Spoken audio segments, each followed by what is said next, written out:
সেজন্য নবী রহমতুল নবী সাইয়্যিদুল আম্বিয়া নবী আমার আপনার নবী আবু তালেবের মরণের আগে রাসূল গিয়ে আবু তালেবের সামনে বসে আবু তালিবকে ওয়াজ করে, আবু তালেব কিয়ামতের ময়দানে বহু মানুষকে সুপারিশ করে, আমি আল্লাহর তৈরি জান্নাতে নিয়ে যাব।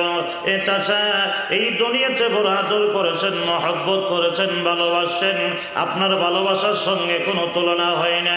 ওই মুসিবতের দিন আপনি যদি ঈমান না নেন, ঈমান যদি আনয়ন না করেন, আমাকে দিয়ে কিয়ামতের ময়দানে সুপারিশ করা সম্ভব হবে না। আল্লাহর নবী রহমতুল নবী আবু তালিবের মরণের আগে রাসূল গিয়ে ওয়াজ করে তাকে কালিমার দাওয়াত দেয়। আবু তালিব ডেকে বলে, ভাতিজা আমি মরণের সময় তোমার কালিমা গ্রহণ করব না, মুসলমান হব না, ঈমান গ্রহণ করে মরব না।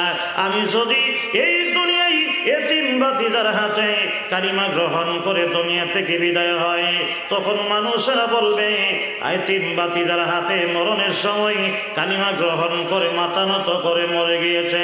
আল্লাহর নবী রহমতুল নবী সাইয়্যিদুল আম্বিয়া নবী রাহমাতুল লিল আলামিন বললেন, চাচা হ্যাঁ কালিমা গ্রহণ করবেন, আমি কারো কাছে বলবো না, ওয়াদা দিলাম। জোরে কোন সুবহানাল্লাহ।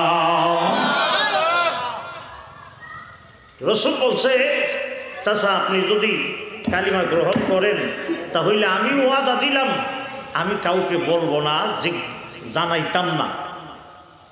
সুবহানাল্লাহ জোরে কোন সুবহানাল্লাহ। কিন্তু সেই আবু তালিব আল্লাহর নবী রাহমাতুল লিল আলামিনকে বলছেন, হে মুহাম্মদ তুমি কাউকে জানাইবা না, ঠিক আছে, কিন্তু রে মুহাম্মদ তোমার কালিমা এত সত্য কালিমা, তোমার ধর্ম এত সত্য ধর্ম, আমি যদি মরণের সময় আমার জবান দিয়া তোমার কালিমাটা বের করি, বাহির করতে দেরি হবে, তোমার কালিমার নূর আমার চেহারায় বাসতে দেরি হবে না। ওয়াজ বুঝছিনি? কথা বললে করে বুঝছে না? নবী যে শ্রেষ্ঠ নবী, দামি নবী, নবীর কালিমা যে সত্য কালিমা, আবু তালিব বুঝতে কোনো বাকি আছে? জোরে কোন বাকি আছে? বাকি নাই, কিন্তু গ্রহণ করছিনি?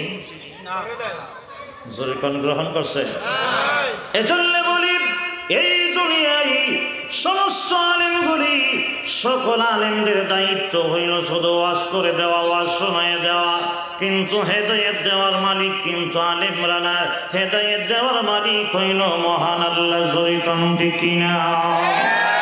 অনেক সময় আপনারা ইমাম সাহেবকে ঠেলা মারেন, এত টাকা বেতন দেই, এত মজার খাওয়ন দেই, ইমাম কালি খায়া খায়া ঘুমা, হ্যাঁ আমরা এলাকার মানুষজনরে নামাজি বানাই তারে না। আচ্ছা শুক্রবারে কি ইমাম সাহেবরা ওয়াজ করে না? করে না? এখন ইমাম সাহেবের কি কাজ যে ফাঁসার মধ্যে বাইরে বাইরে নামাজি বানাইত? আল্লাহ তো নিজে বলছে, লাস্তা আলাইহিম বিমুসাইতিন, অগনবী আপনাকে আমি আল্লাহ দারগা বানায় পাঠাইছি না যে ফাসাদ বাইরে নামাজ সরাইতে হবে, ইমানওয়ালা বানাইতে হবে, কালিমাওয়ালা বানাইতে হবে। এই দায়িত্ব আল্লাহ নবী রসুলকেও দেন নাই, ওলামাই কেরামরেও দিছে না, আল্লাহ তবলিগওয়ালারেও এই দায়িত্ব দিছে না। দায়িত্ব দিছে শুধু বলে দেওয়া, শোনাইয়ে দেওয়া, জানাইয়ে দেওয়া, কিন্তু মানা না মানা আর গ্রহণ করা হইল নিজের কাজ। জোরে কান ঠিক কিনা? আরেকটু জোরে কান ঠিক কিনা?